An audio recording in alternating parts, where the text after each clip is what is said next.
China silent గా LAC చుట్టూ ఇల్లు రోడ్లు కడుతుంది. అన్ని చూస్తూ కూడా ఇండియా ఎందుకు నిశ్శబ్దంగా ఉంది? ఇది వ్యూహమా లేక చేతగానితనమా? మోడీ ప్రభుత్వం బీజేపీ చైనా విషయంలో ఫెయిల్ అయిందా, లేదా ఇండియా నిజంగానే చైనాను చూసి భయపడుతుందా? ఇలాంటి వాటికి ఈ వీడియోలో పూర్తి ఇన్ఫర్మేషన్ ఉంది.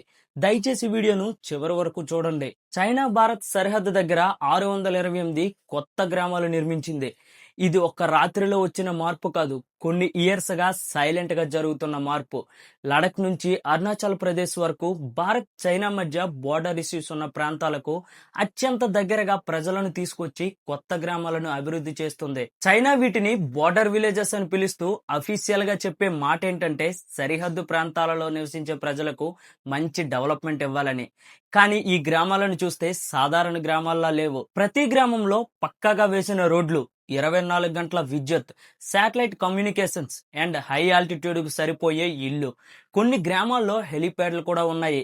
ఇవన్నీ చూసినప్పుడు ఇది కేవలం గ్రామాల నిర్మాణం కోసం కాదన్న ఫీలింగ్ వస్తుంది. మెయిన్ గా మనం ఇక్కడ అబ్జర్వ్ చేయాల్సింది ఏంటంటే ఈ గ్రామాలు చాలా వరకు సైనిక స్థావరాలకు దగ్గరగా ఉన్నాయి. అంటే సివిలియన్ జీవితం అంటూ సైనిక స్థావరాలకు సరిపోయేలా ప్లాట్ఫామ్ నిర్మించింది. ఈ ప్రాజెక్ట్ 2017 డోక్లాం ఘర్షణ తర్వాత చైనా స్పీడ్ పెంచింది. డ్రోన్ కెమెరాలతో చూస్తే ముందు ఖాళీగా ఉన్న ప్రాంతాల్లో ఇప్పుడు పూర్తిగా ఇళ్లతో నిండిపోయాయి. చైనా ప్రభుత్వం ఈ గ్రామాల్లో నివసించేందుకు ప్రజలకు ప్రత్యేక సబ్సిడీ, ఉచిత అవకాశాలు, ఉచిత సదుపాయాలు అందిస్తుంది. అంటే ప్రజలను బోర్డర్ కి తీసుకెళ్లి స్థిరపడేలా చేస్తుంది. ఈ 628 గ్రామాలు ఒకే చోట కాదు, వివిధ ప్రాంతాల్లో డిఫెన్స్ స్ట్రాటజిక్ లొకేషన్స్ లో ప్లాన్ ప్రకారం కట్టారు. కొన్ని గ్రామాలు నదుల పక్కన అండ్ పర్వతాల మధ్య, మరికొన్ని గ్రామాలు మౌంటైన్ పాసులకు దగ్గరగా ఉన్నాయి. రేపేదైనా పరిస్థితి మారితే దీనివల్ల 3 డేంజరస్ సిచ్యువేషన్స్ ను ఇండియా ఎదుర్కోవాల్సి వస్తుంది. అందులో మొదటిది, ఏదైనా దేశం ఒక ప్రాంతంలో తమ ప్రజలకు నివసింపజేస్తే భవిష్యత్తులో ఆ ప్రాంతాన్ని క్లైమ్ చేసే హక్కు ఉంటుంది. ఇవి ఆల్రెడీ ఎల్ఏసికి దగ్గరగా ఉన్న విలేజెస్. మెల్లగా ముందుకు జరిగితే ఇవాళ గ్రామాలు, రేపు మ్యాప్ లో మార్పులు. రెండోది, ఈ గ్రామాలు సైనిక రోడ్లకు, హెలిప్యాడ్లకు, కమ్యూనికేషన్ సిస్టమ్స్ కి చాలా దగ్గరగా ఉన్నాయి. అవసరమైతే ఇవి క్షణాల్లో సైనిక లాజిస్టిక్స్ కు సపోర్టివ్ సెంటర్లుగా మారిపోతాయి. అంటే యుద్ధం మొదలయ్యే లోపే ఇన్ఫ్రాస్ట్రక్చర్ రెడీగా ఉంటుంది. మూడో విషయం, మన సైనికులకు సరిహద్దు అవతల రాత్రులు వెలిగే లైట్లు, కొత్త ఇల్లు, విస్తరిస్తున్న రోడ్లు, ఇవి తుపాకీ లేకుండా ఒత్తిడి సృష్టించే మార్గాలు.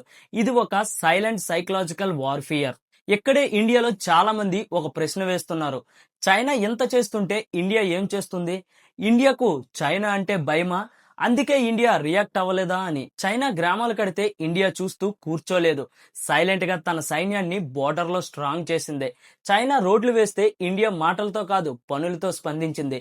దశాబ్దాలుగా పెండింగ్ లో ఉన్న బోర్డర్ ఇన్ఫ్రాస్ట్రక్చర్ ను ఫాస్ట్ ట్రాక్ లో పెట్టింది. హిమాచల్ ప్రదేశ్ లో మనాలి, లహౌలీ స్మితి ప్రాంతాలను కలిపే ప్రపంచంలో అత్యంత పొడవైన high altitude Atal tunnel and Arunachal Pradesh లో తవాంగ్ ప్రాంతాన్ని భారతదేశంలో కలిపే స్ట్రాటజిక్ హై ఆల్టిట్యూడ్ శాలా టన్నెల్ ను పూర్తి చేసింది. లడక్ లో ఉన్న డిఎస్డిబిఓ లాంటి స్ట్రాటజిక్ రోడ్లను యాక్టివ్ చేసింది. బ్రిడ్జ్లు, అడ్వాన్స్డ్ ల్యాండింగ్ గ్రౌండ్స్ తో సైనిక లాజిస్టిక్స్ ను బలపరిచింది.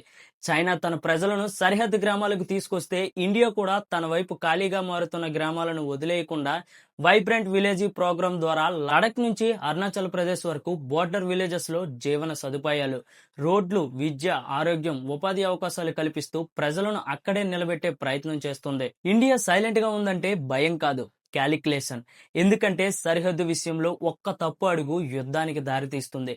ఇండియా యుద్ధం కోరుకోదు, కానీ యుద్ధం వస్తే ఎవరికి తల వంచదు. అందుకే గుర్తుంచుకోండి, సైలెంట్ గా జరుగుతున్న మార్పులను సైలెంట్ గా ఎదుర్కోవడం భయం కాదు, స్ట్రాటజిక్. ఇది ఈ రోజు జియో పొలిటికల్ వీడియో.